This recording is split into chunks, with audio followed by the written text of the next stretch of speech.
Okay, cool. So next up we have Geshan Manandhar. Thank you. You can never solve a problem on the level on which it was created. This is a quote by Albert Einstein, and you'll know the significance as I move forward through the presentation. So I'm Geshan Manandhar, and today I'm going to talk about you build it, Google runs it serverlessly in containers. Let's get started. As I said, I'm Geshan Manandhar. I work as a senior software engineer at Simply Wall Street. I've been a GD, Google Developer Expert for Google Cloud Platform since 2019, till now, of course. And I'm one of the GDC Cloud Sydney co-organizers. I've been using Docker since 2014, probably as soon as it was released. Similarly, I've dabbled around with Kubernetes since 2015-ish when that was released as well. I think we already saw a raise of hands of people who have used Docker or know Docker. Can I again see that? Nice, almost half of the people. And then people who have used Kubernetes and know about Kubernetes. Okay, at least a couple of people, 3 or 4, that's good. I work for Simply Wall Street, and we help individual investors make long-term investment decisions in stocks by visualizing all the stock data. We have data of about, I think, 120,000 companies from all over the world. And we are also hiring a backend engineer or senior backend engineer. So yeah, if you want to apply, just ping me, or I can give a link in a bit. I am originally from Kathmandu, Nepal, the only country that has a non-rectangular flag, and probably is pumping around $4 billion to the Australian economy with all the students flowing in. Can I see a raise of hands of people who identify themselves as a Nepali? Not bad, not bad. Yeah, that is Bhutan, but that's still Nepal. It's still Kathmandu within the valley, but that's a good catch. Now, going into what I'm going to talk about today, I won't be as brave as Lavi and do all my demos. I have a couple of them recorded, so if things break, I'll just fall back to the recorded version. As I said, I'm not as brave as you doing 3 demos live. You should have prayed to the demo gods pretty well. So coming back to the thing, we'll start with Google's infrastructure and how it is built to handle billions of users. Then go into Dockers and containers. Probably half of it has already been spoken about, so I could zoom through faster. Serverless and reasons to use it. Again, half of it has already been spoken about, so I can go a bit faster there as well. Containers without Kubernetes and serverless, how would that work? And Google's own container run service, Google Cloud Run. Lavi has already touched a bit on it. I'll go a bit deeper into it. And lastly, a demo, hopefully 1 live and 1 recorded. Let's see how that goes. And then a conclusion. So as you might know, Google probably runs 7+ services that has more than 1 billion users worldwide. I'm not counting Chrome and Android because they don't need servers, right? Everything except of that actually needs servers. Requests are coming in. A lot of users, probably more than 1 billion users around the world. This data should be from 2022, but even then looks like half of the world was using Google search. So that basically shows the scale, the unprecedented scale that Google works in. And keep in mind that everything in Google runs in containers. So Google was actually doing containers before it became a popular hip thing, like before it was before it was democratized by Docker and other companies. So they already had some form of it, and it helped them like move fast, deploy software efficiently, and operate at unprecedented scale. As I said, billions of users, right? Google actually internally uses a system called Borg, which you can take it as a predecessor to Kubernetes.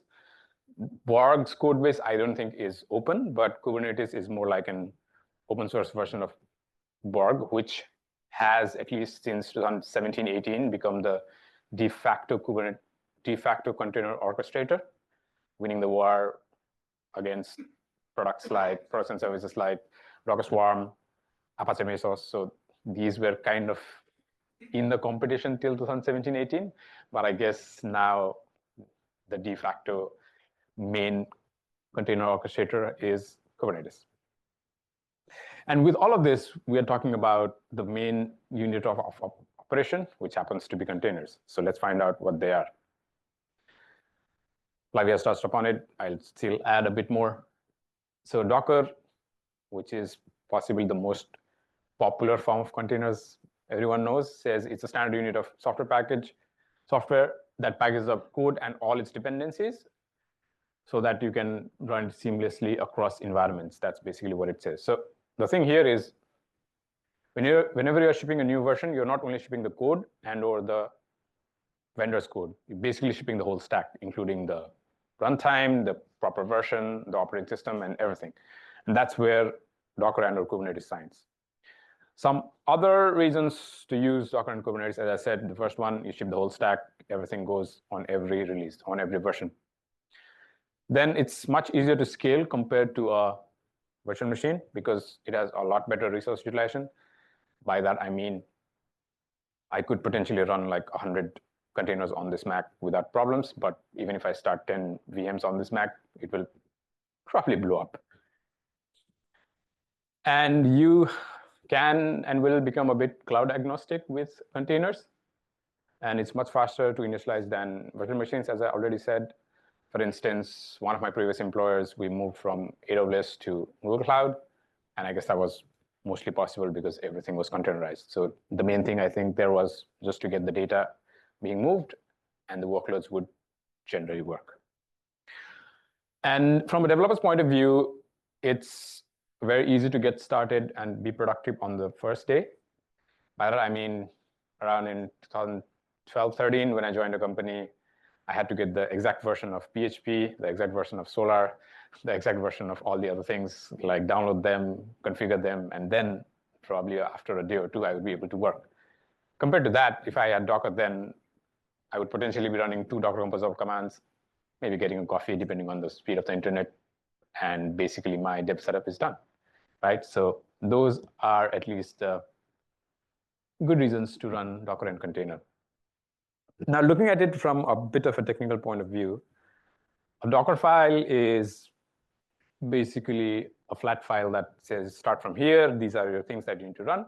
And whenever it's built, it's called a Docker image, which is a static artifact. It's not running. And then it can be pushed into a container registry. And after that, when it runs, then it's called a container. And as I said, like containers can be orchestrated with Kubernetes and or other products, or they could also be run serverlessly. So thereby, let's find out what is serverless. Already discussed. Still, the main takeaway here is you can run and build your apps without provisioning or managing any servers or any backend infrastructure. The main point being with serverless, you don't pay for idle capacity. Whenever you use it, that's only when you pay. The same meme, just a different cartoon. There are still servers at the end. The only thing is you are not managing them. You're just offloading it to probably the big 3 cloud providers, either AWS, Azure, or GCP. There are still servers. They are basically abstracted out and not visible to you. So reasons to use serverless. Same thing. There is no server management necessary. There are servers, but they are abstracted out from you. You don't really need to manage them. You pay exactly by the cost. For instance, depending upon how it's priced, I think Cloud Functions and Cloud Run would even let you pay by 100 millisecond, like every 100 millisecond that you use, you just pay by that. So it becomes very, very precise. And serverless generally is scalable, very scalable. That also equates to being very highly available.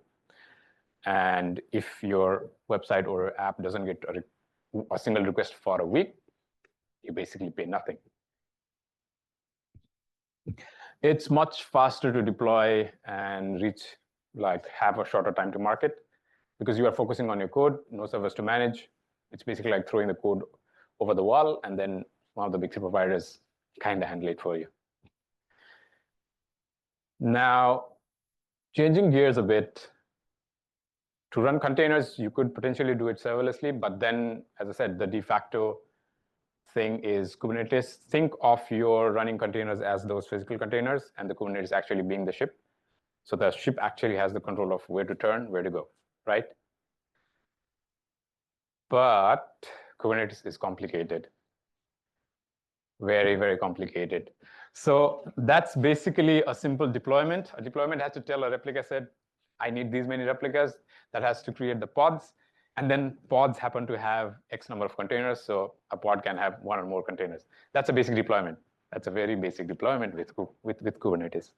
Moreover, you can't really find your application at times. There are load balancers, ingress, kubectl, sidecar, this proxy, that service, this deployment, and somewhere around there, your application lies somewhere around there. So it's, as I said, it is complicated. It's not easy.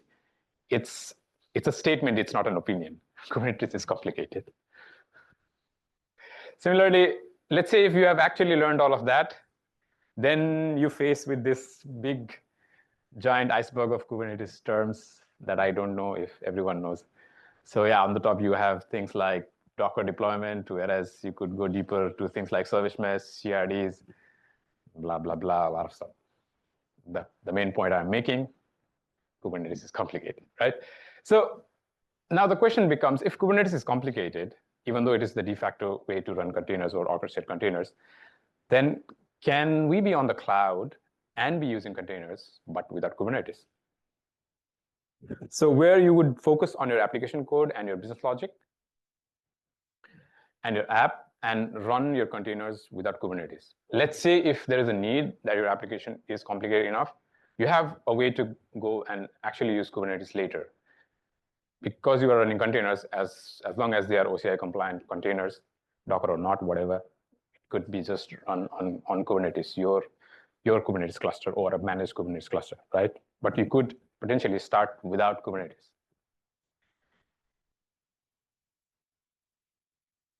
So that's the point. You build your application and then someone else runs or operates it. Is there any option to do that? So that containers are good. I don't want to learn Kubernetes. Can I still run my business without running Kubernetes and still running containers? Before going into that, going back to the title of the talk, Google runs your containers serverlessly, right? So imagine like having a Google SRE team managing and scaling all your containers. If not a SRE team, at least their rules doing that. Similarly, the only job you have is to specify how much CPU you need per instance, how much memory, number of minimum instances, number of maximum instances. That's it. As long as you can define these 4 parameters, the job is done. And then it's Google's responsibility to auto-scale the instances for a service depending upon the traffic it gets, right? And they probably look at things like CPU and other metrics, and they scale out or reduce the number of instances every X seconds. Think of it like having a separate Kubernetes cluster for each of your deployments or services. It can be that isolated. But the good thing is, yeah, they might be different Kubernetes clusters, but then again, they are abstracted out away from you. All you need to think is my service, 4 things: CPU, memory, minimum number of instances, maximum number of instances, and that's it. And if you set the minimum number of instances to 0, that becomes serverless, right? Because nothing is running unless you get a request. Once you get the request, then you pay. If you don't get requests, you pay nothing. And yes, that kind of a magical service exists, and that is called Google Cloud Run. So it is a managed compute service that automatically scales your containers. You focus, it abstracts away all of the infrastructure management. You focus on what matters the most, building great applications. There is a comparison between Fargate, Cloud Run, and Azure Container Instances. But I'm not biased. There's actually a YouTube video, and the guy actually says Google Cloud Run is the best. I could probably put the video link somewhere. The thing being, it does the scaling pretty well, and it actually scales down to 0. So you actually don't pay for anything when there is no request.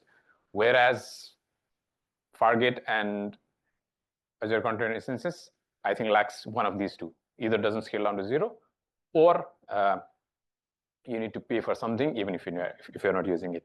Ravi is shaking your head, so that's probably correct. Cloud Run advantages.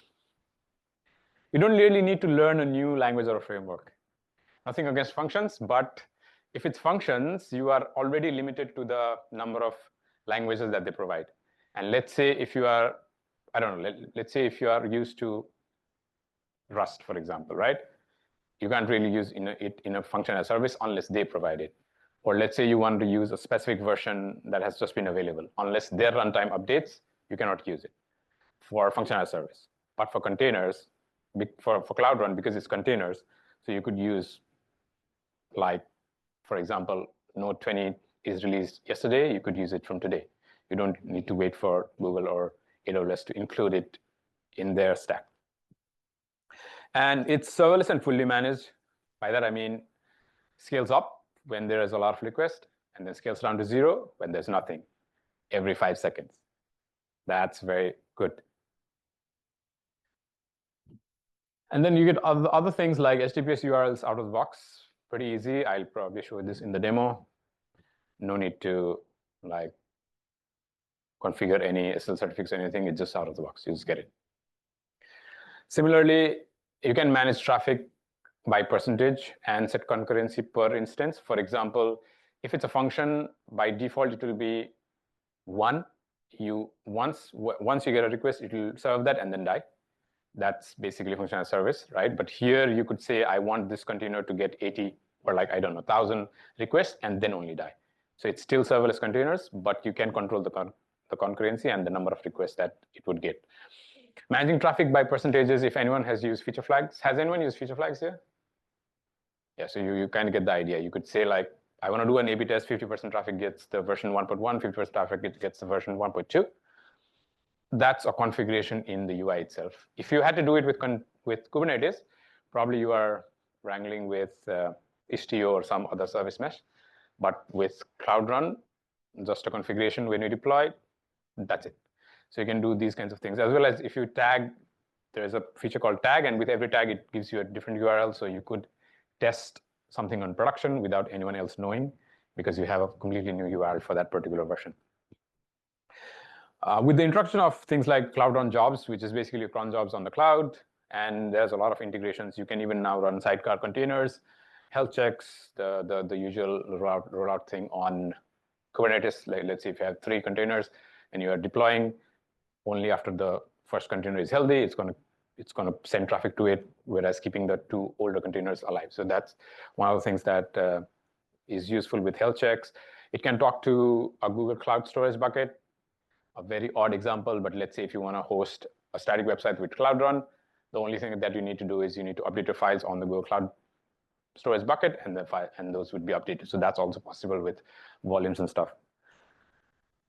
And yeah, as Lavi said, there is cold start with Cloud Functions. You can have no cold start with Cloud Run and containers. Just set the minimum instance to 1. But of course, given it is 1, something is running, you pay for it, right? That's the trade-off that you need to make. But it is possible. It is possible to run containers unserverlessly with Cloud Run.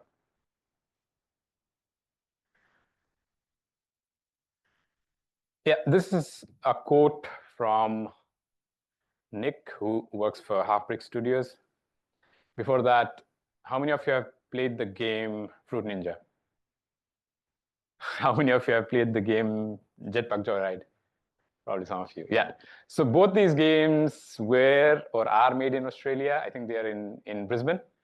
And this is one of the lead engineers saying that with using Cloud Run, they eliminated the need to hire another engineer, because it was more like a set and forget, done, right? So that's the power of Cloud Run, where it's actually fully managed. And it's not me who's saying it. This is on the Google Cloud customer stories. So I just extracted out from there. And Halfbrick Studios actually probably didn't need one more person. Now, coming back to the same image, I'll draw some parallels of the services that you could use to do these things in Google Cloud Platform. To build your containers, you can use Google Cloud Build. And then you can push it to artifact registry. Earlier, it was called container registry. I think that's getting deprecated, and artifact registry is the new thing. And then to run it, the hero of the talk, Cloud Run. By default, Cloud Run will also send logs to Google Cloud Logging and then give you traces. I guess Cloud Functions also does that.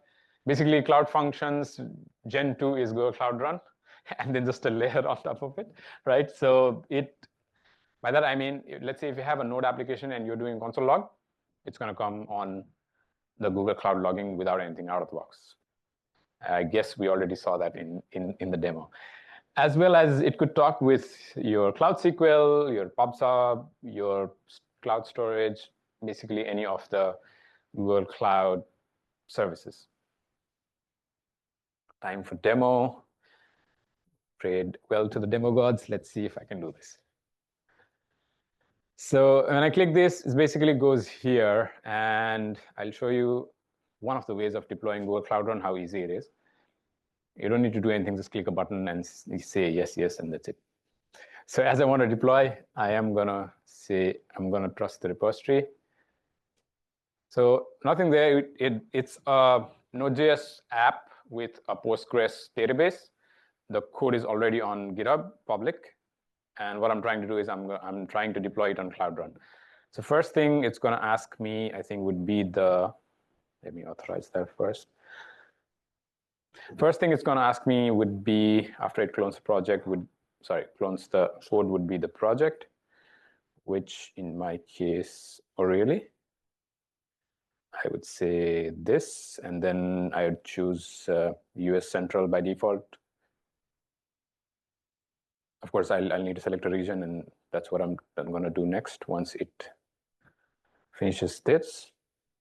So what I'm trying to show is how to go from nothing or your code to a working URL. And hopefully I should be able to do it within a minute or so. Let's see. The app is already Dockerized. That's where it's building the Docker container, the Docker build command. And then what it's going to do, it's going to build the container and then push it to a container registry. And that's what it's doing right now. So it's building the container. There's already a Docker file. And now it's pushing to the container registry. After that, it's going to run, basically deploy the service. And we should have a working URL when this is done. Let's see.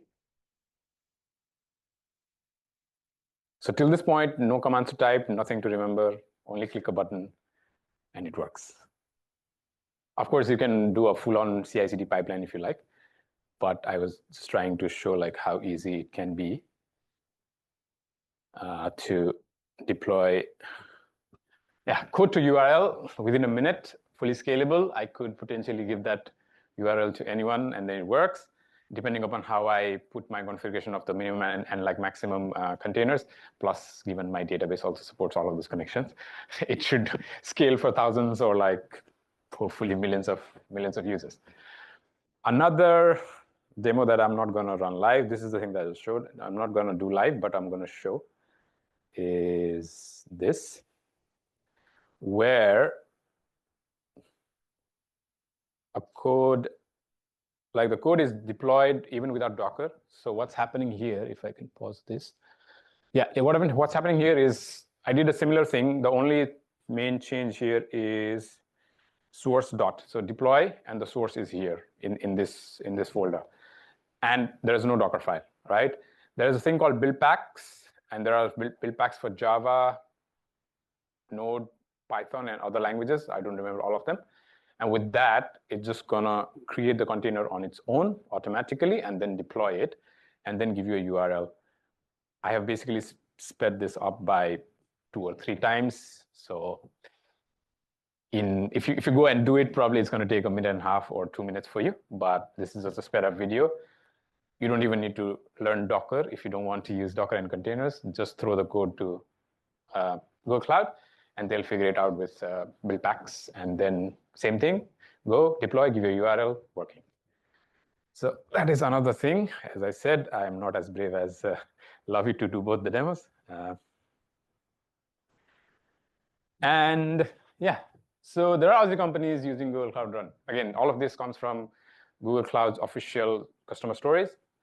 Pet Circle says that a lot of its heavy lifting was much easier with Cloud Run. Not only GCP, I'm talking specifically about Cloud Run, right? Again, the same thing, Jetpack Joyride and Fruit Ninja people, they said they could come down from $24 a day to $4 a day. I think that's a very good saving. And another company called Joyride said they could process 1 billion rows with Cloud Run. I think those are pretty big numbers. I know there are some people who use Cloud Run, or at least Google Cloud here as well. So more Aussie companies use Google Cloud or Google Cloud Run is what I was trying to say. Now, not only in Australia, some big hyperscalers also use Google Cloud Run. I didn't know Ford had 20,000 developers, and I didn't know L'Oreal had 90,000 employees. So if you wanna check these out, I probably have the QR code somewhere. I can give you that. And then these are very recent videos from the Google Cloud Next. Yeah, Google Cloud Next that happened like a couple of months back. Coming back to the point, MailChimp, probably most of you have heard the name. They said scaling their web services automatically was much easier with Google Cloud Run. BBC pointed out this was when the news of the Queen dying broke, and then they had a very big surge of traffic on their website.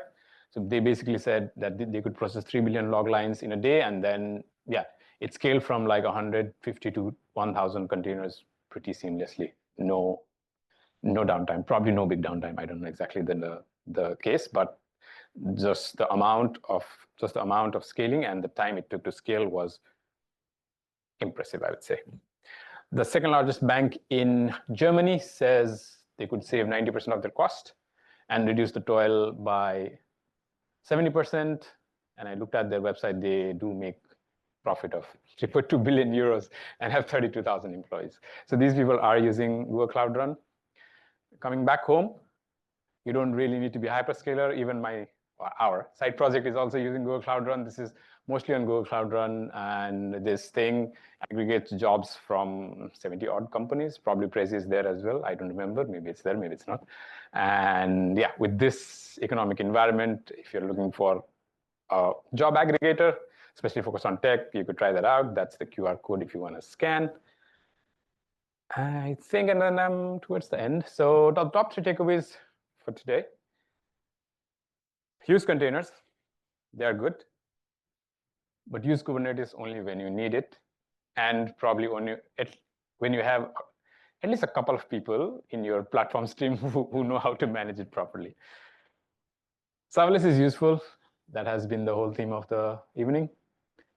And use serverless when it makes sense. For example, if you have a staging environment, people work 8 hours a day generally. So why pay for the 16 hours when no one is using it, right? If that makes sense, just use a serverless service. And given it's in containers, maybe your main thing is running on Kubernetes or something else, but your staging could essentially be running on Cloud Run. And given that both of them have the same environment because they're containers, basically you can save 16 hours a day worth of money if you utilize serverless properly.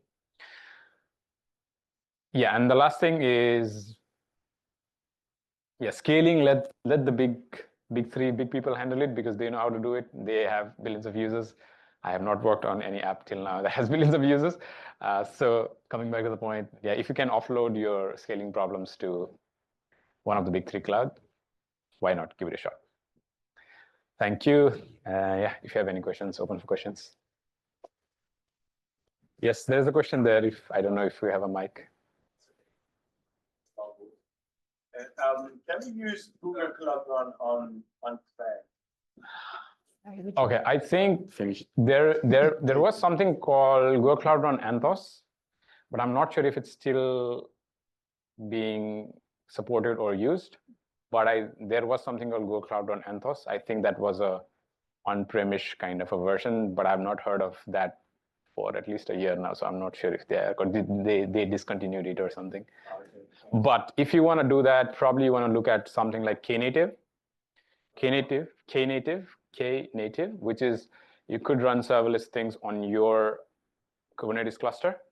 Google Cloud Run is a Google flavored Knative if you actually look under the hood.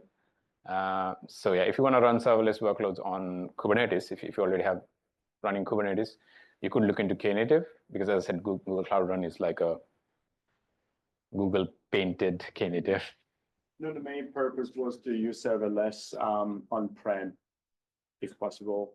Serverless on-prem, I think that's a very or by any. I think that's a very difficult thing to get, because as soon as it's on-prem, you're running servers. As soon as you're running servers, you're paying for the 24 hours that it runs, right? So how would you get the benefits of serverless? The main one being, if I don't use it, the cloud manage it, not the on-prem owner, not the business. So yeah, Cloud Run is a cloud managed. You don't need to do anything. But you know, sometimes some businesses don't want to put their sensitive data or processes on cloud, on public cloud. They want to have it on their on-prem. Yeah. And then having the serverless Makes sense. That Makes sense. Be managed by another cloud provider, like benefits of the both. Makes sense. I think exactly. Probably Cloud Run Anthos. I don't know if they are still continuing the product, but that would be something at Google. Okay. Thanks. Well, I have lots of questions. Good. Oh, I didn't know you could catch this. Thanks for the presentation. That was really good. Thank you. So you mentioned something about don't use Kubernetes. So at what scale? You said that it scales to thousands and probably sort of like millions of users at a time. Like, at what point do you be like, okay, maybe Cloud Run can't do this. Maybe we need Kubernetes. Yeah. So there is. I don't know if I put it somewhere. Okay, that's my LinkedIn profile if anyone wants to send. But I don't remember. I should have put it there, or you could just Google for Go Cloud Run limits, and then it will tell you. For example, because it's a serverless container, they I think have increased the limits a lot in the past years. But when it started, a request should have been completed within 60 seconds or something like that. I don't know. Those limits would have changed, right? That's one thing that you would want to do. Now, Cloud Run does have Cloud Run jobs, but if your jobs, your cron jobs are very specific, or I don't know, need another level of speed or some VPC requirements, then probably it's much better to go into Kubernetes. It's like whenever you need the power of Kubernetes, then go into Kubernetes. But let's say if you have a smaller side project or something, don't try to spin up a Kubernetes. That's the thing. But if your organization is already using Kubernetes, at least the last 3 organizations that I've worked for were using Kubernetes, and I cannot push serverless containers to them. But if you are already starting something new, or if there is a new project that there is a option to do it, then would be a good thing to explore, is what I'm saying. Thank you. But as I said, Kubernetes is complicated is a statement, not an opinion. At the back, Lovey. Not a question, but just addition to what you said about if you have staging and different environments. So I think in Azure, when you create functions, it actually can change the plan from consumption. So if you are in staging or something, you have consumption plan. That means they scale to 0. And otherwise, you can always have your containers running, warmed up. But you always pay for it. Yeah. Makes sense.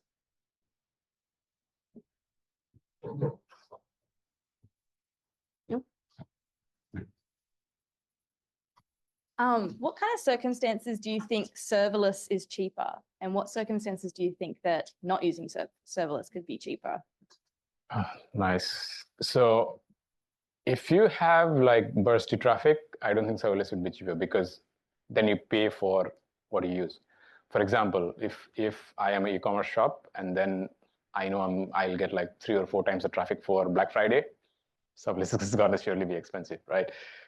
But that's the thing. Like, but then if you are an e-commerce shop and then Black Friday is coming, Scale up. exactly, and then you know how much you would need. You just do the capacity planning properly, and then depending on your error budget or how many 503s that you are allowed to give back, you could scale up your containers for those 3 or 4 days. That's what we used to do at the Iconic, by the way.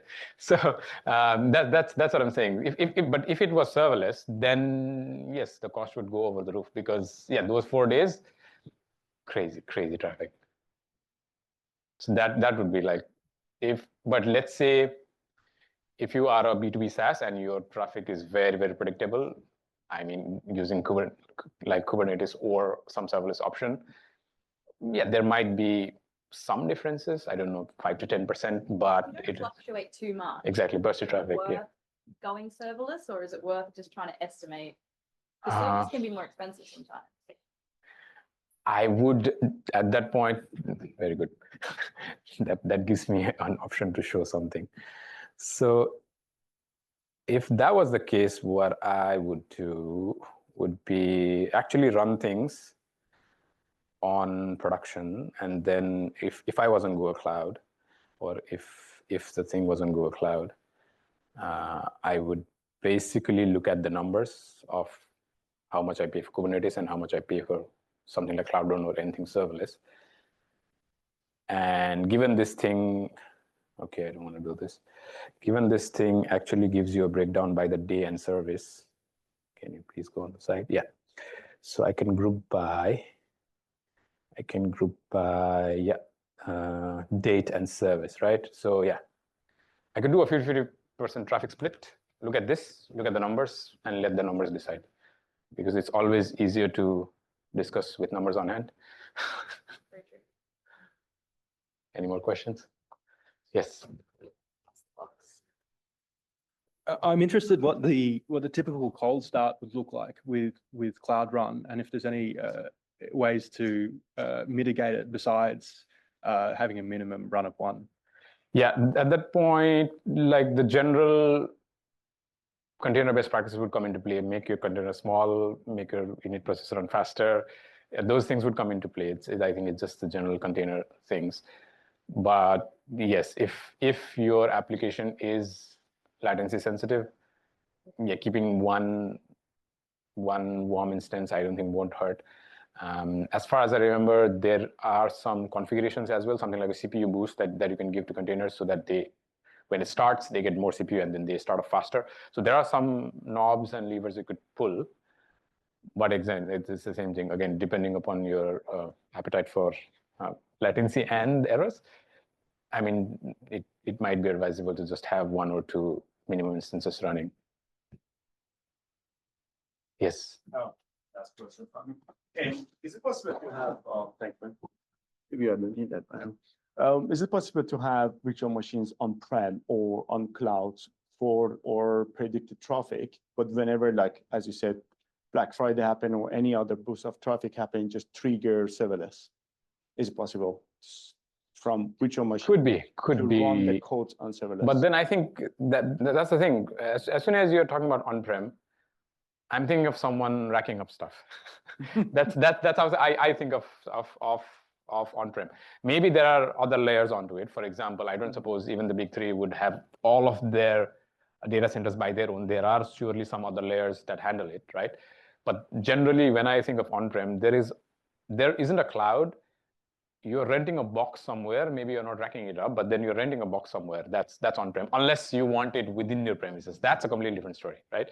Then if Prezi wants it, probably there is a server room somewhere here. But we want to trigger serverless on public that's cloud the thing. So when the traffic exceeds. Exactly, that's the thing. So from that point in, now the next question would be, what layers do you have? If you have an API gateway layer, you could set the threshold saying, if I get more than 500 requests per second, then like that's where you need something if not intelligence, something with a logic that could route the traffic depending upon the traffic. That's what you're trying to do, right? Yeah. And depending upon the cloud providers, you could use one of those, or you could even deploy your own API. I think that's more of an API gateway level question, or a gateway level question, if not an API.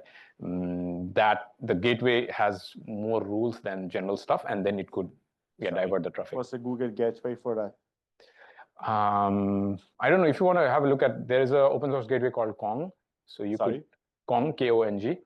So you could have a look at that. They have a service providing as well. All big three clouds have their own gateway. I think GCP has Apigee, AWS would surely have one, Azure would surely have one. But I think that's the thing. Like your gateway needs to have the rules saying if the threshold is exceeded for X amount of time. For example, if I get more than 500 requests for 2 minutes, then like, I don't know, divert the traffic 50-50, or I don't know, divert the traffic 80-10.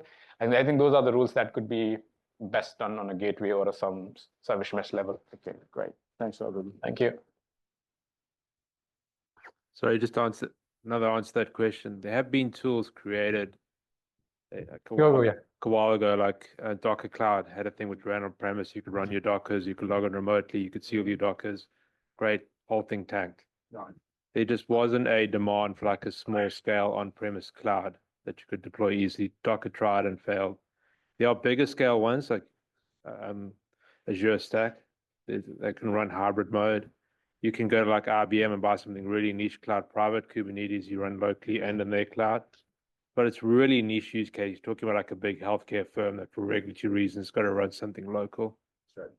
What Azure, if you speak to AWS in the room, they'd be shouting, say, if you're worried about server costs and you're going to buy a server, just get a reserved instance, just pay for like 2 years upfront on server in the cloud.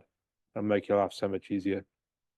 Yeah, committed discounts. I think, yeah, all clouds have some form of committed use discounts. They call it some other term, but yeah, if you commit to use X service for X, Y amount of time, they give you some discounts.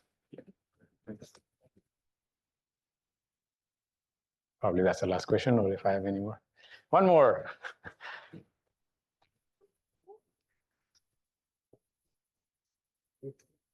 Hello there. Hello. Great presentation. Thank you. So my question is slightly away from serverless and the Kubernetes, just deviating a little bit. So I just wanted to ask if you have tried Google Serverless for containerization, like for containers, and how's your experience with that? And if you have tried it in production, Yeah, I what difference remember. it made? Yeah, I remember sharing something a couple of days back, Serverless versus Alpine versus Base or something. I don't know. I basically mostly fall back to Alpine because it's 5 MB small, supposedly has a lesser attack vector surface. Yeah, some of the issues that I've heard, or at least I have once experienced with Serverless, is you can't even go into the container because there is no shell.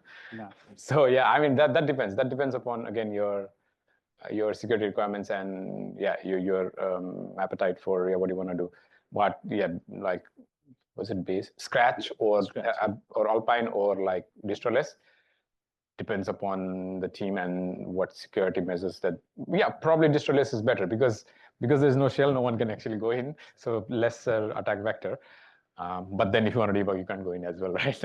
Not really. So exactly, that's the point. So yeah, it's a balance. It's a balance that you'll need to do depending upon what you and your team or your appetite for security and other things is. Yep, that's cool. Thank you. Thank you. Up for grabs. Done? Oh yeah, go. Should be the closing one, hopefully.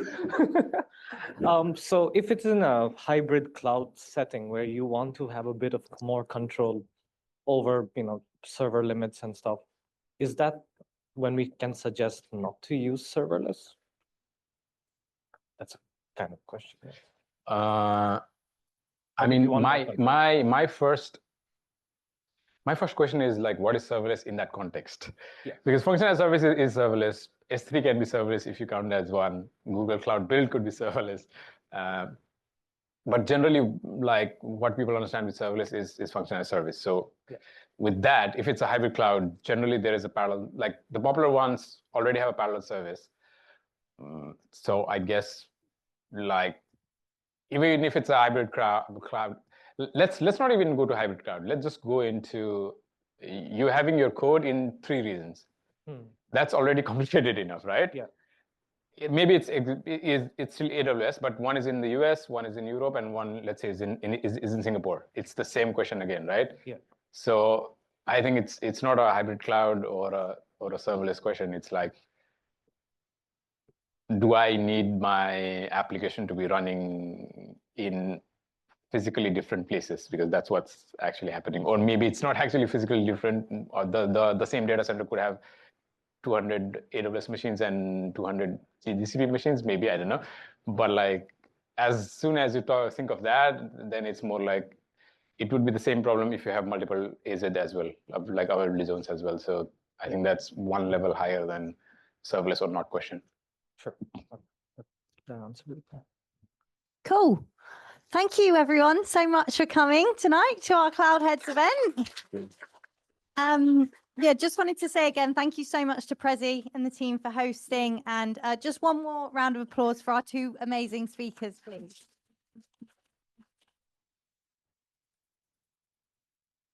Thank you. Thank you.